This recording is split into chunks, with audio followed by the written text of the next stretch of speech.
Bonjour à tous et bienvenue sur le podcast Akitsu Leader Voice. Aujourd'hui, j'ai la joie d'accueillir Ramzi Saadé.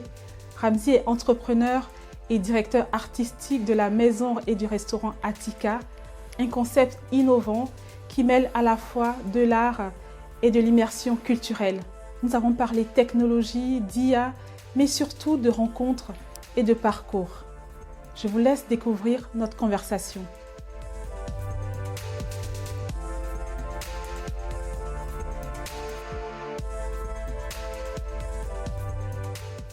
Bonjour Ramzi, je suis hyper contente de te retrouver aujourd'hui chez Attika, un endroit qui est magnifique je trouve et c'est une joie pour moi de t'accueillir sur le podcast Akitsu Leader Voice.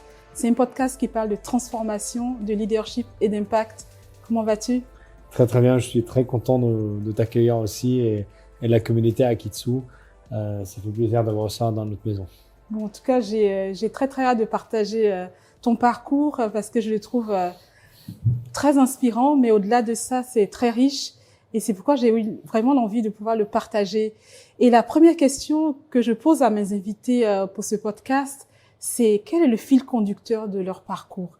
Quel est ton fil conducteur à toi, à travers ta carrière, à travers ce que tu fais aujourd'hui?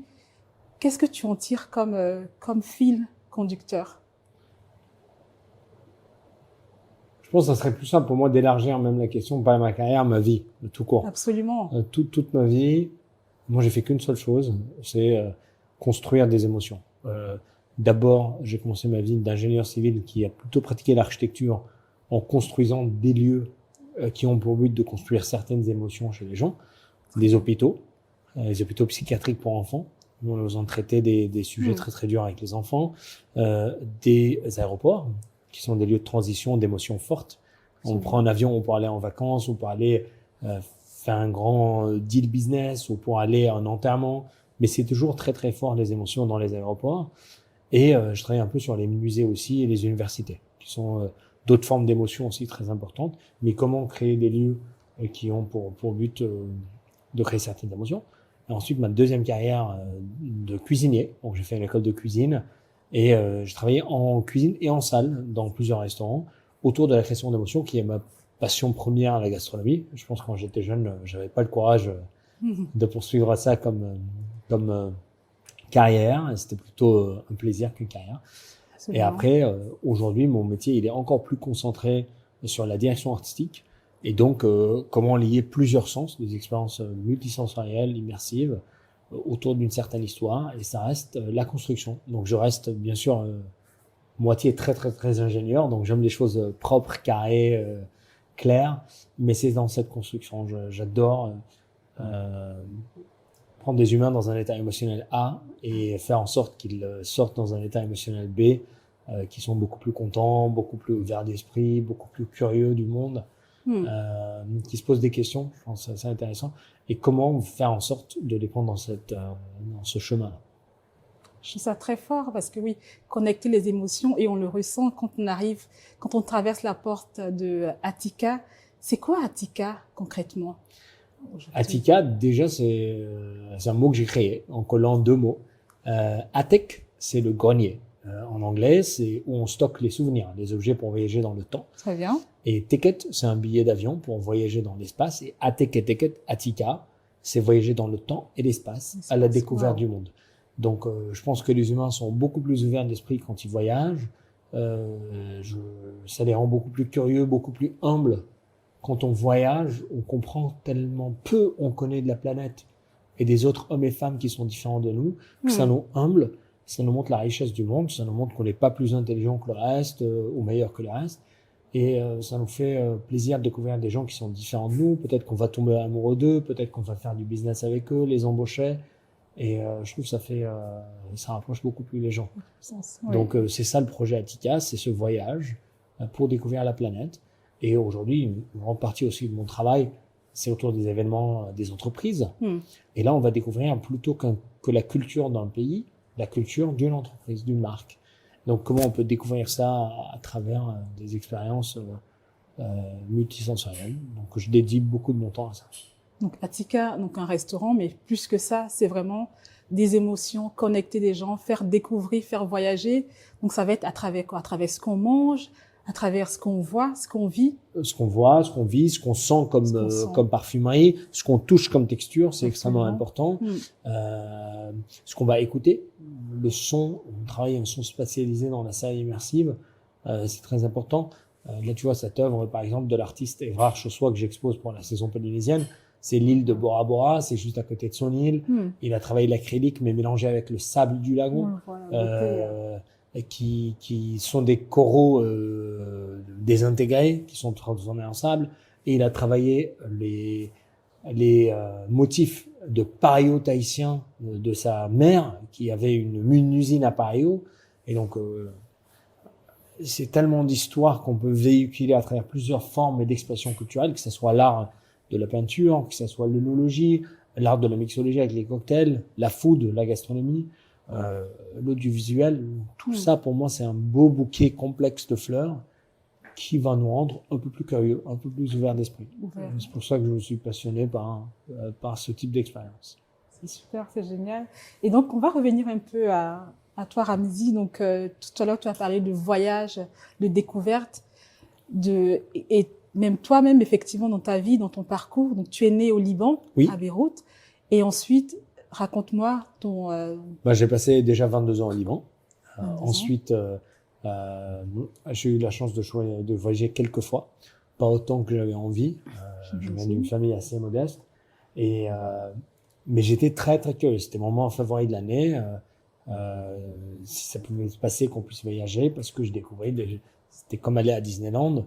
Au Liban, c'est un pays qui est tout de même très très petit, donc on a tendance à se ressembler tous, à réfléchir de la même manière, et donc sortir de cette bulle en voyageant avec mes parents, même si c'était pour des vacances, ça me permettait de manger dans des restaurants différents, de rencontrer d'autres gens, de parler d'autres langues, d'écouter, et donc ça m'a ouvert beaucoup d'esprit. Et après, j'ai décidé de poursuivre une vie dans un pays plus stable que le Liban.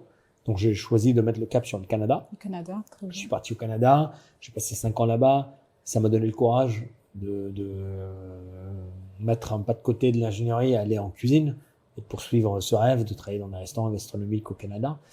Et ensuite, j'ai fait une école de commerce entre Paris et Singapour. J'ai retravaillé dans un restaurant à Copenhague. Et maintenant, ça fait 7 ans que je suis à Paris. Et Paris est devenu chez moi ici. Et je voulais voir l'Europe.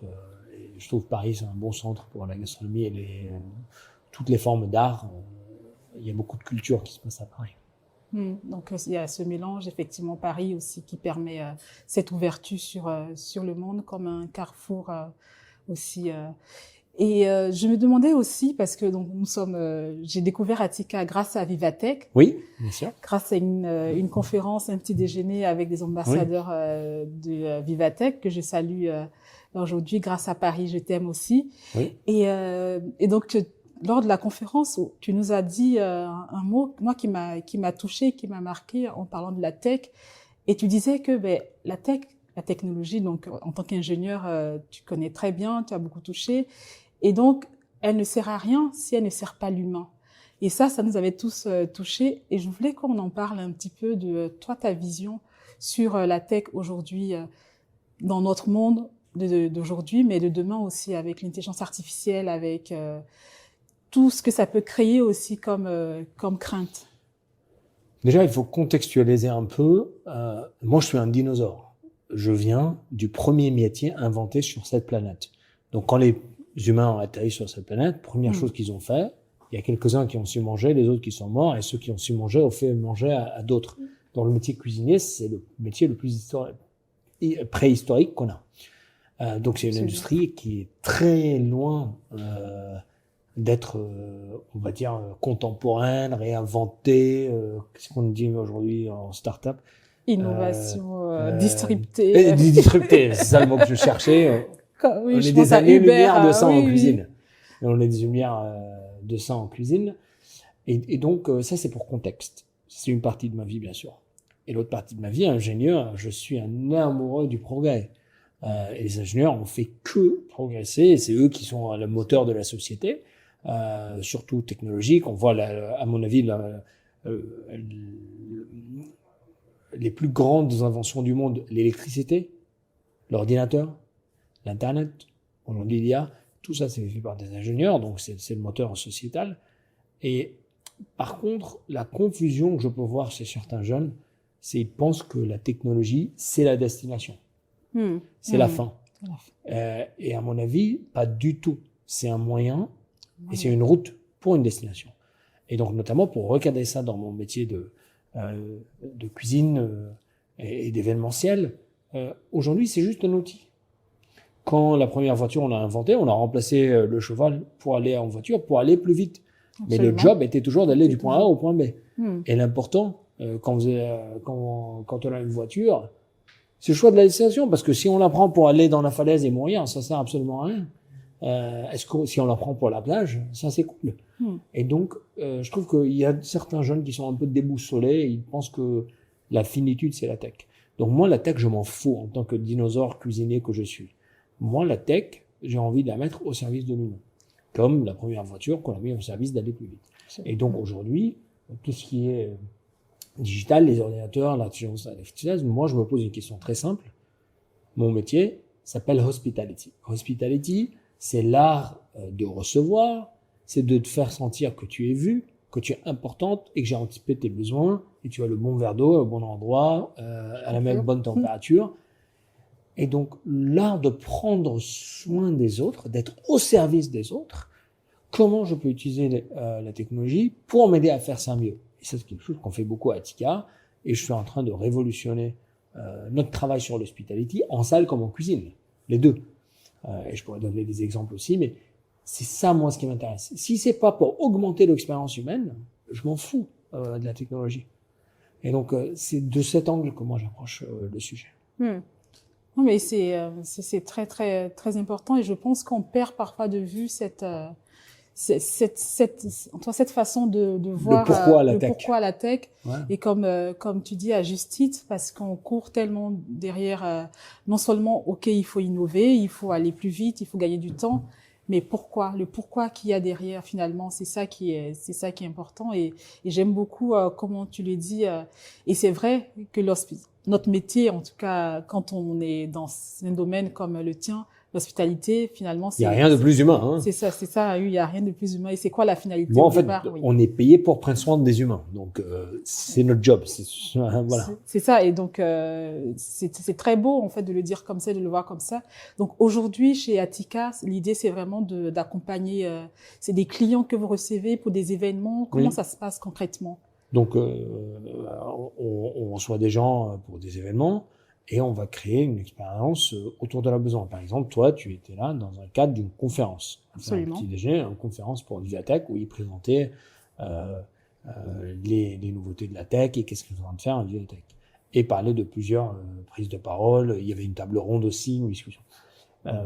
D'autres types d'événements qu'on peut faire, c'est un dîner pour le lancement d'un produit, c'est un dîner pour une équipe, dîner d'entreprise, pour revoir. On fait des cocktails dînatoires debout, on fait de l'enseignement. La semaine dernière, on avait INSEAD qui avait enseigné le lendemain de votre réunion avec Vivatech avec juste un enseignement durant la journée, avec des workshops créatifs, parfois en cuisine, parfois au bar, pour stimuler la créativité des participants autour de certains sujets, marketing, image de marque, des choses pareilles. On fait aussi des événements hors nos murs. Je ne sais pas si tu étais au courant de ça. Non, je savais pas. Et ça, c'est encore un autre travail qui est... on a un client fidèle qui est Hermès, qui m'ont tiré par les cheveux, les quelques angles qui me restent, pour me dire, en fait, c'est pas le lieu uniquement votre valeur ajoutée, c'est votre capacité à comprendre nos briefs et nos problématiques et de créer une expérience immersive en fonction de ça, qui rassemble les 5 sens. Et donc, on veut que tu viennes avec nous à Dubaï, au Qatar, faire un événement là-bas pour nous. Et donc, on a commencé ça, ce métier, maintenant on le fait de plus en plus. Mais c'est cette capacité de répondre à des problématiques business des clients via des expériences. Aujourd'hui, n'oublie pas, on appartient à une génération qui n'achète plus d'objets. Et quand on achète un objet, c'est pas pour l'objet, c'est pour l'expérience qu'on crée autour de l'objet. Par exemple, ce verre, moi je l'ai acheté pas pour boire de l'eau. Oui, c'est pour boire de l'eau. Je veux dire, si c'était un verre qui fait que boire de l'eau, je l'aurais pas acheté. Ouais, tu peux toucher le verre. C'est extrêmement fin. Il y a une expérience sensorielle autour. Ce que ce fait, c'est pas un verre d'eau. C'est un verre de vin qu'on a coupé son goût. Et donc, c'est un verre de vin. Et qui fait que il est soufflé, il est très très fin, il a la forme d'un verre de vin. Et qui fait que l'expérience autour de cet objet est magnifique. Et donc, aujourd'hui, c'est ça qui marche. Donc, tout ça pour te dire qu'on aide aussi beaucoup de clients dans cette problématique de passer d'une économie d'objets à une économie d'expérience. Et que les gens, personne ne veut plus montrer à son anniversaire. On veut un voyage, un week-end, quelque chose. On préfère ça aujourd'hui. On veut plus collecter des objets. Et donc, dans cette société qui part dans ce sens, on est là pour répondre à une vraie problématique des gens qui veulent vivre des expériences mémorables. Aussi, on se rend compte, je pense, que la mémoire, c'est la seule chose qu'on prend avec nous quand on quitte cette planète. Absolument. Et donc, on se dit, mieux vaut collectionner des mémoires que collectionner des montres. Oui, de vivre finalement, de vivre des expériences, des souvenirs, des choses finalement avec lesquelles on part. Mais c'est très vrai. Et en même temps, de se dire qu'aujourd'hui, on le voit très bien, il y a beaucoup de marques qui font faillite, qui tombent, des marques de vêtements, de chaussures, etc. Tous les jours, il y en a qui... parce que peut-être qu'ils n'ont pas réussi à comprendre ce virage. Oui. Toi, tu parles beaucoup de transformation dans ton podcast. Et ils n'ont pas réussi à faire cette transformation dans beaucoup d'entreprises que tu connais. La question, c'est comment on transitionne au digital. Très bien. Déjà. Mais dans ce métier des marques de consommation, de grand public, qui font des objets, de la problématique, c'est comment passer d'objet à l'expérience. Et là, aujourd'hui, on a plein de gens avec qui je travaille beaucoup, qui ont réussi à créer un univers autour du produit. Et là, tu achètes l'univers, tu achètes l'histoire, tu achètes le moment autour, et c'est pas juste... oui, un sac à main, ou une chaussure, une montre, comme tu achètes peut-être une communauté, tu achètes un rêve. Ce sac me fait penser à cet endroit dans le monde qui me fait rêver à la plage. Aujourd'hui, par exemple, on parlait de cette toile. Tu n'achètes pas la toile, tu achètes l'île d'Évrard, le Pario de Saint-Mer, le sable de son lagon, Bora Bora, dans les couleurs, dans les textures de la Polynésie. Il y a un rêve. C'est les couleurs, ça fait ressentir. Et c'est ça, je pense qu'on achète. Oui, non, mais absolument. Et l'objet, c'est juste une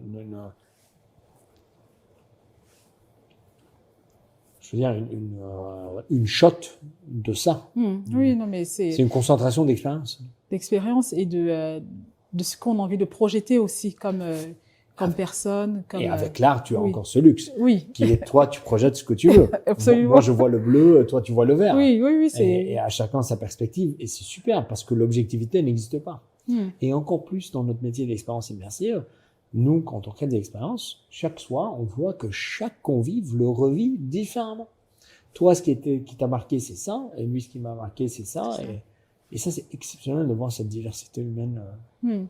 Et de te donner un contexte dans lequel tu t'appropries le moment et tu passes de spectatrice à actrice. Tu prends agence et tu es avec nous dans le moment et tu vas réagir par rapport à certaines foods ou parler d'une certaine manière, ou poser une certaine question, ou regarder un angle en bas dans la salle immersive, on a 360, qui fait que tu vas avoir une expérience qui est légèrement différente de la mienne, parce que tu as choisi de mettre l'accent sur ça et pas sur ça. Oui, sur mon ressenti, sur mon vécu, et comme tu l'as si bien dit aussi, en fonction de mon parcours. Et donc là, on parle même de diversité cognitive, même parce qu'en fonction de l'expérience vécue ou on est sensible à d'autres choses. Par exemple, on a des gens qui viennent de l'audiovisuel qui ont même pas écouté le serveur expliquer la food parce que tout ce qui les intéresse, c'est regarder l'écran. Et on a des gens qui viennent beaucoup de la food, qui sont sensibles à ça. La semaine dernière, on a reçu un couple et ils fêtaient leurs 10 ans, je pense, de mariage, et ils ont fait leur noces de miel à Tahiti. Et donc, ils sont venus fêter les 10 ans chez nous, dans l'expérience polynésienne. Et ce qui a été exceptionnel, c'est eux, vu leur sensibilité, vu le contexte, la lentille avec laquelle ils ont approché le sujet, ils sont pas en train de dîner à Attica. Ils sont en train de voyager dans le temps 10 ans en arrière. Et elle lui disait, tu te rappelles, il y a 10 ans, on a vu une île qui ressemble à celle-là. Tu te rappelles, on était plus jeunes, j'avais des cheveux noirs. Et ils ont rigolé autour de tout ça. Je trouve ça, c'est chouette et finalement, ça marque et c'est ce qui reste des personnes. Et donc, chez Attica, comment ça se passe? C'est tous les mois? Il y a un thème ou comment ça se passe aussi? Nous, on fait 2 métiers. Donc, très bien. Pour le grand public, chaque 6 mois à peu près, on travaille une autre culture du monde et on produit un autre show, qui veut dire toute production audiovisuelle, la food, la mixologie, tout. Bien sûr, la curation des vins, tout ça, ça change chaque saison. Et les événements privés, ça pour les particuliers et pour les marques, peu importe, mais c'est privatif et c'est le show que tu veux. Donc tu vas nous donner un brief créatif. D'accord. Tu vas nous dire, Ramzi, j'ai mon podcast Akitsu, c'est les sujets qui m'intéressent, l'impact, la tech, la transformation digitale. Et on va créer tout un univers autour de ça. Un film spécial pour toi, un menu spécial, les boissons, tous les décors, les fleurs, pour immerger tes invités dans ton univers. Ah oui, c'est très précis, donc c'est vraiment du sur-mesure oui, en fonction c'est de la couture, mais à travers les 5 sens. C'est ça. Et donc, par exemple, on a fait une demande en mariage. Voilà, les gens ont dîné, à la fin tout le monde a quitté sauf le couple concerné. Et ils ont eu tout un film spécial pour eux et ils ont pu se demander en mariage. Excellent. Non, c'est impressionnant parce que c'est ce qu'on disait aussi, hein, ça donne cette opportunité aux uns et aux autres de vivre des moments forts, des expériences et même de voyager sans partir de Paris. Et je pense, on parlait un peu de l'évolution sociétale, de ce qui est important pour la société. Je pense que la personnalisation dans un monde, en fait, ce qu'a fait l'Internet et les réseaux sociaux, on voit tout maintenant. Il y a quelqu'un dans un pays en Amérique du Sud qui poste un t-shirt qui est le même que moi. Je vais voir qu'on a le même t-shirt. Et donc, si tu veux, je trouve que contre-intuitivement, c'est devenu beaucoup plus dur d'être unique. Parce que là, ton beau costume rose, je te parie qu'il y a une autre personne qui l'a dans le monde. Avant, tu ne le savais pas. Maintenant, tu le sais parce que tu as vu. Oui, et donc, en fait, on a beaucoup plus de pression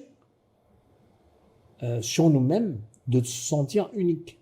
Parce qu'on sent qu'on fait partie d'un grand groupe et que tout le monde porte le même t-shirt. Et donc, je pense que les humains ont développé plus un besoin de personnalisation. Qui est plus pointu. Parce qu'aujourd'hui, tu vois tout. Avant, on était chacun seul, on se parlait pas, donc tout le monde se pensait unique. Oui, avec la technologie, avec les réseaux sociaux. Et donc là, vu qu'on est tous ensemble dans le même melting pot, tu te rends compte qu'en fait, ton expérience de la vie n'est pas tellement unique. Et donc, si tu veux qu'elle soit unique, il faut que tu personnalises.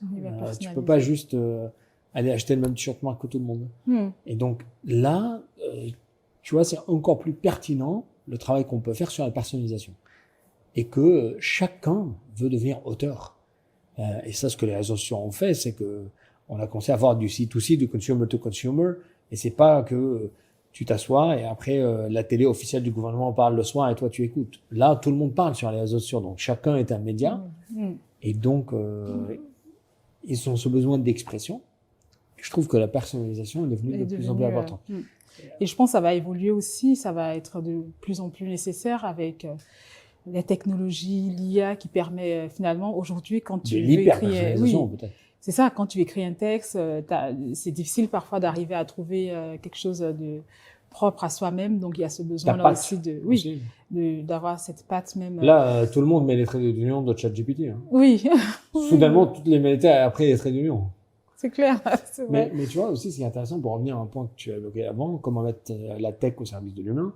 Sur ce sujet d'IA, moi j'ai fait un événement pour un acteur de la technologie en France et ils ont une IA, donc ils ont développé une IA, un LLM pour le coup. Et là, ce que j'ai fait, j'ai dit ok, moi je veux mettre en avant cet LLM, on va célébrer la beauté de cette technologie, mais moi je vais l'utiliser pour une raison hospitalière, qui est j'ai demandé à tous les invités des questions très personnel où tu aimes voyager, quelle musique tu aimes entendre, quel En sport tu amont aimes de l'événement, c'est ça? Exactement. Très bien. Et tu as répondu juste dans une forme en ligne toutes ces réponses. J'ai à peu près 2000 data points. C'est pas possible qu'un humain puisse les concatiner. Absolument. Et donc là, j'ai utilisé le LM de cette entreprise pour concatiner tout ça et créer un menu sur mesure autour de la préférence. Waouh. Et donc, tu imagines bien que tout le monde a eu une voix. Bien sûr, personne ne peut prendre toute la place parce que dans le LLM, il ne sait pas qu'Andrea est plus importante que Ramsey. Au fait, il met chaque data point égal. Et d'ailleurs, l'IA, c'est dingue comment elle a... Nous, on a tellement de choses dans notre tête, de filtres, Oui, de biais. de biais. Et l'IA n'a pas de biais parce que c'est juste une machine, en fait. Elle ne sait pas qu'Andrea est plus importante que Ramsey ou c'est une députée ou autre. Pour lui, un data point, deux data points. Bref. Et donc, par exemple, quand tu as répondu que j'aime bien voyager au Pérou et que tu as vu une ceviche avec une sauce péruvienne dans la carte, tu t'es senti concerné. Et tu as vu ton vote venir d'une manière bien sûr indirecte. Et donc, tout le monde a pris beaucoup plus s'approprier l'expérience à plus. Et donc, tu vois, tout le monde s'est senti très content d'avoir co-créé avec nous, sans savoir rencontrer. Et je trouve ça, c'est exceptionnel. Oui, donc avec la data qui a été collectée, finalement, on est arrivé à faire du sur-mesure pour un groupe. Pour un groupe. Génial. On peut même imaginer, bien sûr, faire par personne. Mais là, l'idée, c'était de les unifier autour de la table. Donc, c'était le but de l'événement. Donc, on a tous mangé la même chose. Non, mais c'est génial. Et donc, ça m'amène un peu à la prochaine question où je voulais savoir aussi comment tu arrives à naviguer entre tes différentes casquettes, en disant l'ingénieur, l'entrepreneur et finalement le créateur d'émotions, si on veut. Comment tu réussis à naviguer dans tout cela? Aujourd'hui, moi, ma mission première, c'est la direction artistique. Et ce que je définis aujourd'hui en étant un fleuriste. J'ai jamais été une belle fleur dans ma vie. Je suis pas le meilleur ingénieur que tu as jamais croisé de ta vie. Je suis pas le meilleur cuisinier. D'ailleurs, les cuisiniers qui sont chez moi sont meilleurs que moi. Je suis pas le meilleur vidéaste, mais je suis un bon fleuriste. Donc, j'arrive à assurer qu'un bouquet est cohérent et qu'il tourne ensemble avec des belles fleurs, qu'aucune n'est beaucoup plus haute que l'autre, aucune dans une couleur différente que l'autre. Et donc, j'ai cette capacité de curation. Dans le monde de l'art, ça peut être un curateur d'exposition, un commissionnaire d'expo. Je suis plutôt de cette famille de gens qu'un créateur moi-même.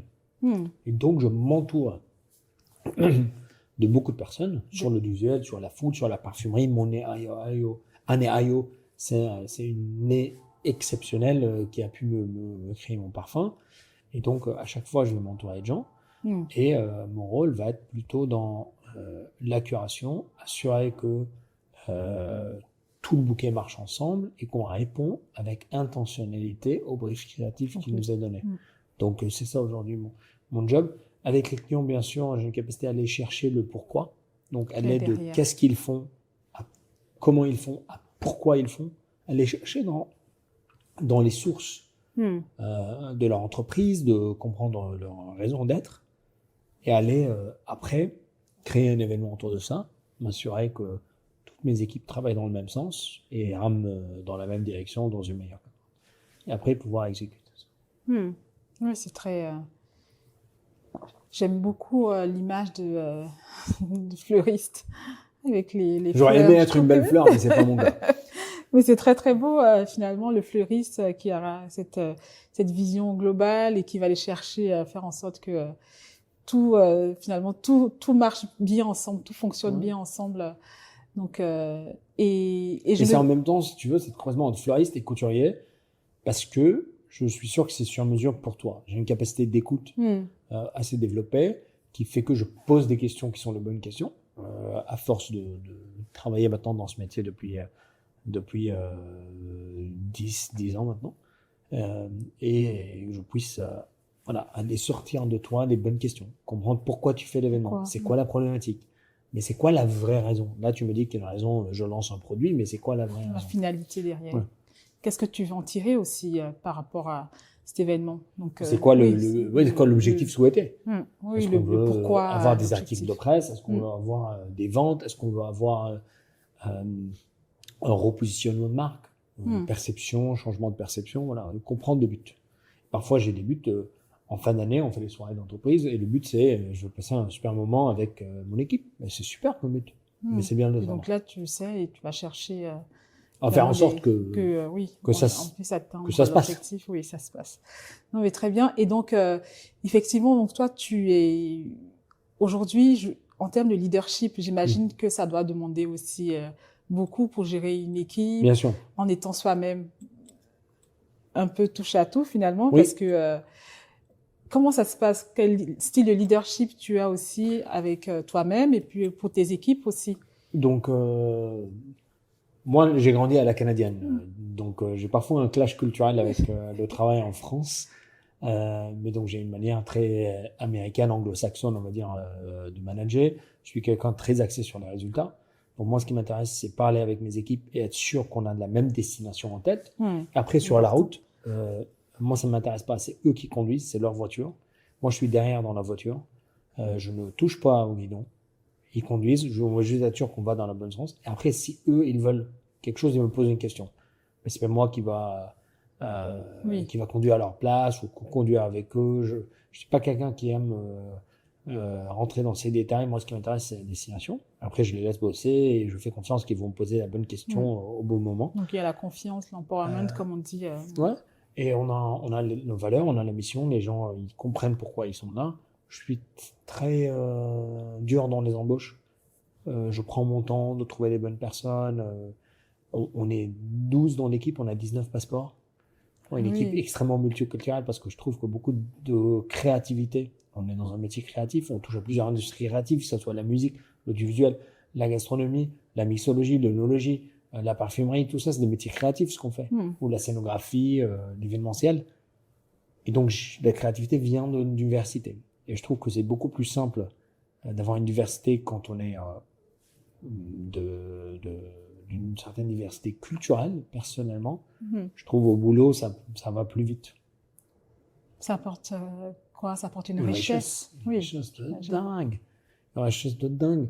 Là, la semaine dernière, on avait une cliente allemande qui me parlait très directement de ce qu'elle veut faire. Et au goût d'une collaboratrice française que j'ai, elle l'a trouvée un peu peut-être agressive. Et c'était, moi, venant du Canada, ça me choque pas, mais je trouvais ça clair. Au moins, je savais ce qu'elle veut. Et donc, ma collaboratrice l'a aidé à présenter son point d'une manière peut-être un peu plus indirecte ou plus contextualisée. Et cette richesse, c'est dingue. Moi, je pourrais pas faire ça parce que moi, j'étais d'accord avec sa manière de présenter. Son approche. Mais pour son propre événement, vu qu'elle invitait de la presse française, il fallait qu'elle se prononce d'une manière peut-être un peu plus nuancée. Et donc, voilà. Et je trouve c'est dingue. Sur les assiettes, c'est exactement la même chose. Ce que j'arrive même à construire parfois dans les assiettes, c'est maintenant 2 couches de pourquoi. La première couche, c'est très simple. Donc, peut-être c'est des couleurs qui sont en relation avec la couleur d'un produit que tu peux voir sur l'écran ou la campagne d'une marque. Et ça, c'est premier degré. Après, le deuxième degré, ça, il faut aller le chercher ou peut-être le serveur va te l'expliquer. Et c'est le pourquoi. Et je trouve que c'est dingue d'avoir une diversité dans l'équipe qui fait que on a une partie des gens qui vont travailler sur un premier degré, une autre partie sur un deuxième degré. Et parfois, on va jouer sur un double entendu, sur un mot. Par exemple, j'ai créé un dîner pour Hermès, pour Dubai Watch Week. Et c'était autour du monde qui s'appelle le temps suspendu. Et le temps qui compte dans la vie, c'est le temps qu'on ne compte pas. Donc, c'est une montre automatique. On presse un bouton, le temps s'arrête. Parce qu'on est avec des gens qu'on aime. Et quand on veut reprendre la réalité, on presse de nouveau et ça reprend la réalité. Et donc, j'avais ce brief de créer un dîner autour du temps suspendu. Et donc, bien sûr, j'ai joué sur plein de doubles entendus. Par exemple, quand la montre, le temps est suspendu, la date est cachée. Elle se cache. Et donc, j'ai joué sur ça dans le dessert. J'ai fait une date cachée. C'était un entremets à la date qui était caché derrière une tuile de café. Wow. Et donc, pouvoir jouer un peu sur premier degré, deuxième degré, c'est quelque chose qui m'anime moi beaucoup. Ah oui, c'est impressionnant. Ouais. C'est impressionnant et j'imagine que oui, pour des entreprises qui cherchent vraiment à sortir aussi, je dirais, de l'ordinaire, des événements qui sont ordinaires ou là, il y a vraiment cette réflexion aussi d'apporter quelque chose de différent et une expérience et c'est ce qu'on disait aujourd'hui, c'est ce que les gens recherchent aussi. Et même, je me demande, tu sais, on parle beaucoup d'événements. Est-ce que mon métier est l'événementiel? Je ne suis pas sûr. Ce que je pense, mais il faut me donner encore quelques années pour te confirmer ça. Ce que je pense qu'on est en train de vivre, c'est une évolution, une progression sur la façon qu'on communique. Par exemple, il y a des années, on communiquait avec de l'écrit. Tu envoyais des lettres, on faisait un magazine, un journal. C'était du print. Après, on a commencé avec la photo. Ensuite, on est passé à la vidéo, plus complexe. Et je pense que là, on passe de la vidéo aux expériences multisensorielles. C'est comme si tu faisais que de la vidéo, ça colle pas sur la tête des gens parce qu'ils ont vu tellement. Et donc, visiblement, c'est plus mémorable de faire une expérience multisensorielle. Et je pense que c'est peut-être un nouveau médium d'expression, ce qu'on fait. C'est pas juste un événement, on t'aide à t'exprimer différemment. Aujourd'hui, par exemple, toi, tu as fait le choix de t'exprimer à ton audience via ce podcast que tu as choisi de filmer. Il y a quelques années, les gens juste, ils faisaient l'audio, le podcast. Absolument. Pourquoi ils ont jeté la composante vidéo? Parce que c'est plus mémorable. Et il y a peut-être un jour, le podcast, on va avoir des gens autour de nous, ils vont aussi manger en nous écoutant, comme on faisait des shows sur la télé avant. Et ils vont peut-être entendre une certaine musique qui match avec ce podcast. Ils vont sentir un certain parfum qu'on a curaté spécifiquement pour cette émission. Et je pense que ça devient une manière de communiquer. Oui, non, mais peut-être je me trompe, mais on va voir dans quelques années. Dans quelques années, oui. Parce que Attica, aujourd'hui, ça fait combien d'années que vous êtes installé? Moi, ça fait 6 ans que je travaille sur le projet, à temps plein. Bien. Mais on a ouvert il y a 1 an et demi. 1 an et demi. Wow. Septembre 2024. Et aujourd'hui, le retour, j'imagine, les retours sur le terrain des clients, comment ça se passe? Je suis très très content de comment les gens le vivent. Ça prend du temps de faire connaître une nouvelle maison à Paris. Absolument. Il y a beaucoup de bruit à Paris, il y a beaucoup de choses qui se passent. Moi, ce qui m'intéresse, déjà avant la quantité de clients, c'est la qualité de ce qu'on propose et les gens soient contents. La quantité a pris du temps. Ça a pris beaucoup de temps pour nous faire connaître, que les gens arrivent, parce que c'est pas évident, c'est une nouvelle expérience. Aujourd'hui, quand on dit immersif, les gens ils pensent que c'est juste un show audiovisuel, mais que la food n'est pas bonne. Et chez nous, la food est plus bonne que l'audiovisuel. Oui, tout est pensé. Tout est ensemble, au fait. Oui. Mais ça, pour pouvoir convaincre ça aux gens, parce que les gens, ils pensent expérience immersive, ça veut dire dîner-spectacle. Oui, ou mettre une caméra Apple. Voilà, c'est Moulin Rouge et la food n'est pas bonne. Les gens, ils pensent ça. Et c'est pas la réalité de notre travail. Moi, je suis un cuisinier avant tout. Donc, nous, on commence par la cuisine et après, tout là, c'est de l'habillage. Mais donc, tout ça pour dire que ça a pris un peu de temps pour que les gens entendent parler de nous. Mais je suis content sur toute la période, la qualité était là. Et là, ce qui prend beaucoup plus de place chez nous, c'est ce métier d'événements privés. Et là, on a commencé un nouveau métier qui sont les événements hors nos murs. Donc, on accompagne maintenant nos clients ailleurs. Et ça, c'est aussi intéressant parce qu'on est vu par ces clients comme ces fleuristes qui, aujourd'hui, peut te faire des fleurs ici, mais demain, des fleurs là-bas, sur un autre projet, une fois au bureau, une fois à la maison. Mais on comprend ton besoin et on te propose une expérience complète autour de ces besoins. Oui, de sur-mesure, fine couture, si on veut. Et donc, voilà, moi je suis très très content, je suis très chanceux. Voilà. On a des gens très bienveillants autour de nous, des partenaires, des clients bienveillants. Et c'est ça ce qui porte le projet, c'est un projet qui est plus grand que moi. Oui, moi c'est ce qui m'a frappé aussi lors des échanges quand on est venu avec Vivatech, cette passion aussi qui t'anime et qui donne vie à Attica et on le ressent tout de suite en traversant aussi les portes parce que là ici cette pièce, donc on est au premier étage et on voit très bien les tableaux aussi qu'il y a, donc il y a cette volonté de mêler de l'art et au sous-sol où on a la salle finalement qui permet de dîner, mais pas que d'écouter, de voir aussi. Et En tout cas, moi, je suis ravie de pouvoir échanger et merci beaucoup pour l'accueil. Et avant de terminer, j'ai une question, c'est par rapport à ceux qui nous écoutent et notamment aussi, on en a parlé un petit peu, mais les jeunes, aujourd'hui, il y en a pas mal qui cherchent aussi leur voie, leur parcours. Et quand on regarde, toi, comment tu l'as construit ce parcours avec des choix où tu as suivi ta passion, donc tu as fait des études ingénieur, passé chez INSEAD aussi. Quels conseils on peut leur donner, on peut donner à des jeunes qui commencent par exemple leur carrière ou qui sont en plein milieu de leur carrière? Moi, j'ai deux conseils à leur donner. Le premier, c'est Walt Disney qui l'a dit, qui est If you can't dream it, you can't do it. Donc, tout commence par un rêve. Si tu ne le rêves pas, tu ne peux pas le réaliser. Tout commence par un rêve. Et je pense que pas beaucoup de gens se donnent cette permission de rêver aujourd'hui. On se met tout de suite des contraintes, c'est pas possible, comment ils vont réagir mes collègues, mes amis. Trop de contraintes pour rien. Il faut déjà rêver quand on est jeune. Et ensuite, on voit comment on peut réaliser son rêve. Ça, c'est mon premier conseil. Et mon deuxième, je trouve que on vit dans un moment assez intéressant avec les Gen Z, qui beaucoup d'entre eux, ils risquent de mourir dans un couloir d'hôtel. Parce que ils veulent pas rentrer dans une chambre, parce qu'ils pensent que rentrer dans une chambre, c'est irréversible. Faire un choix, se mettre dans un programme universitaire, se mettre dans une boîte, prendre ce CDI, le signer. Ils ont très peur de la lettre I dans le CDI. C'est indéfini. Indéfini. Oh, mon Dieu! Un grand commitment. Et ils ont tellement peur que ça soit le mauvais choix de prendre une porte. Ils ont tellement peur qu'ils vont mourir dans le couloir. Et s'il y a une chose qui est très, très triste, à mon avis, c'est de mourir dans le couloir. Puisque tu sais quoi? Tu es seul dans le couloir. Normalement, en société, tout le monde s'est mis dans une porte déjà.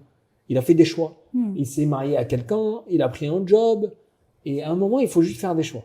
Et je pense qu'on est dans une phase où ils ont tellement peur de choses parce qu'ils ont vu, mon ami a rejoint une boîte et finalement la culture n'est pas bonne, donc il a quitté la boîte.